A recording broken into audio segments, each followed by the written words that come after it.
Okay, so Will Ferrell, who's a comedic titan, and Reese Witherspoon, who's an incredible actress, are in a battle of the weddings. You're cordially invited sounds like a good time, but I had absolutely no idea that this movie existed until I got the opportunity to go to the screening. So that mixed with the fact that it's not even getting a theatrical release, is going on Prime Video, didn't have my hopes that high when I was walking into the theater. But there are some pleasant surprises here. One of which is this lady. This lady right here, pleasant surprise, but we'll get to that in a second. Basically, Will Ferrell is the father of a bride. Reese Witherspoon is the sister of a different bride. Both weddings get scheduled and double booked for the same venue on an island that's only big enough to host one wedding at a time. So, of course, now chaos ensues. The movie comes out on January 30th. And like I said, it comes out on Prime Video. And I just realized that my brand spanking new rating system that I unveiled of whether you should buy a ticket or wait for streaming or just skip it all together doesn't really apply to movies that don't go to the theater. So now for movies that's going straight to streaming, it's just going to be, is it good for a movie night or is it something to put on in the background? The film is written and directed by Nicholas Stoller, who has written and directed some very good comedies. He did Forgetting Sarah Marshall, he did the Neighbors movies. He also created this series called Platonic, which is on Apple TV, and it reunites Rose Byrne and Seth Rogen from their Neighbors days. And I didn't have a lot of expectations when I was watching it, but it ended up being actually pretty good. But that's essentially the mindset you should be in when you go to watch this movie. If you liked The Neighbors and The Neighbors 2, and you like that kind of dynamic, that kind of comedy, those kind of characters, then that is a good indication of whether or not you'll like this movie. And for these types of movies, we already know where it's going to end. They're predictable. We know how it's going to end. The enjoyment and the important part is the journey to get there. The chemistry between the characters and the jokes. And look, I'm not the biggest comedy fan. That's not really my genre, unless we're talking about stand-up comedy. I'm a big stand-up comedy fan, but like comedic movies is not really my lane. You know, I like the big ones, the ones that make all the headlines. I like Hangover, I like Step Brothers, I like Talladega Nights. Shake and bake. Shake and bake. But that's not nothing I'm putting on. You know what I'm saying? Whenever I watch those movies, it's always with a group of other people because that's what they want to watch. That's not what I watch when I want a comfort movie or when I'm by myself. I'm not going to comedy. But not only was my full theater laughing out loud the entire movie, this movie got more than a few laughs out of me too. And let me tell you, like I said in the beginning, this lady right here, her name is Kayla Monteroso Mejia.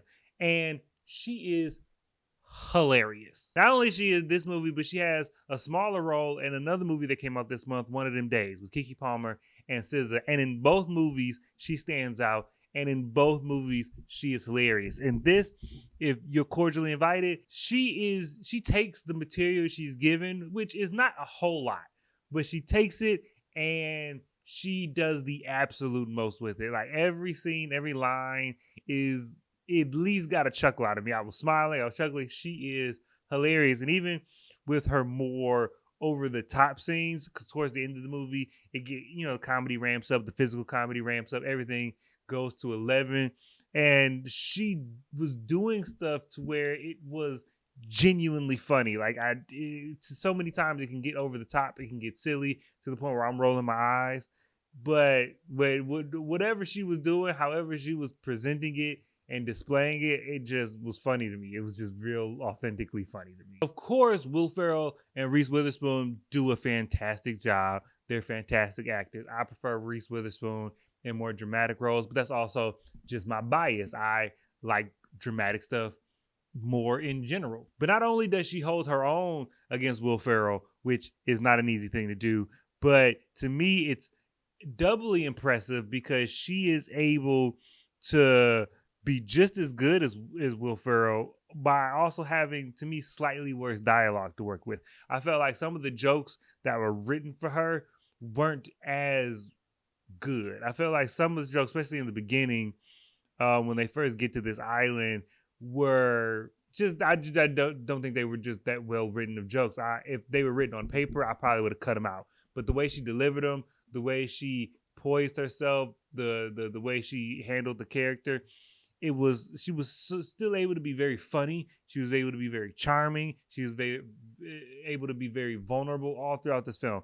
And so to me, they both did just a really good job with a simple premise that should have been just a throwaway movie. They actually like brought some weight to it, and I appreciated that. And any negatives in this movie are really just gonna be dependent on your taste. I thought that at certain points when all the shenanigans was starting and they're trying to one up each other and they're trying to sabotage the other person's wedding, some of the things that were happening were so egregious that for them to happen, and then we go on to treat this person like they're a good person, like they shouldn't be locked up or ostracized, like that was kind of weird to me. It stood out to me. It's like, no, you're not a good person for like that. There's like attempted murder in this movie more than once, like direct, actual attempted murder, maybe negligent homicide if somebody had actually died from these things. And then we just kind of move on to like, shucks, we got really crazy, didn't we? But also, it's a comedy, and those things were done in service of the jokes, and it was funny. So if it's actually funny, then I guess all things can be forgiven. And it just depends on if people even really care about that.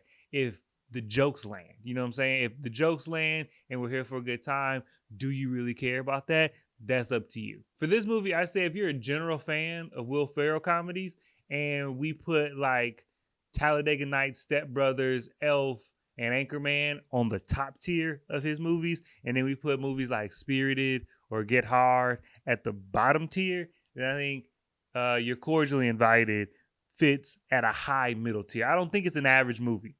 I think it's a high middle tier. I think it's a C plus, maybe even a B. You know what I'm saying? It's a simple plot. It's a simple premise that gets executed pretty well. And if you like movies like Neighbors, if you like the Neighbors 2, if that's your type of comedy, then this is right up there. This is right up your alley. I think that this is a home run for you. So if we're going to put this in either the movie night feature category or just throw it on in the background category, I think it's pretty easily in the movie night category, especially if you want something funny to watch on like Valentine's Day. I think this might be a good pick for that. I think if this had gone to theaters, I would have said still maybe stream it. I don't know if it was a theater experience. Even though I was in the theater and my theater was laughing, they seemed like they had a good time. I don't know if this movie reaches the level where I would say spend a movie ticket on it. But if you have Prime Video and when it comes out, you're gonna be able to watch it for no additional cost, then I think that is where it should go. You know what I'm saying? I don't think it's a waste of time. I think you'll watch it and be like, I like that. I don't think it'll waste your time. I think you have a good time with it. And at the end of the day, that's all the movie should do, is give you enjoyment and don't make you feel like you wasted your time. So You're Cordially Invited. Let me know if you're going to check out the movie, if you've seen it already, what you thought, and let me know what your favorite Will Ferrell movies are. Because is the top tier that I said really the top tier for you, or is Get Hard one of your favorite movies? Like, let me know how you feel. What's your favorite Will Ferrell movie? And we can get into it. We can talk about it, and I'll catch you guys next time.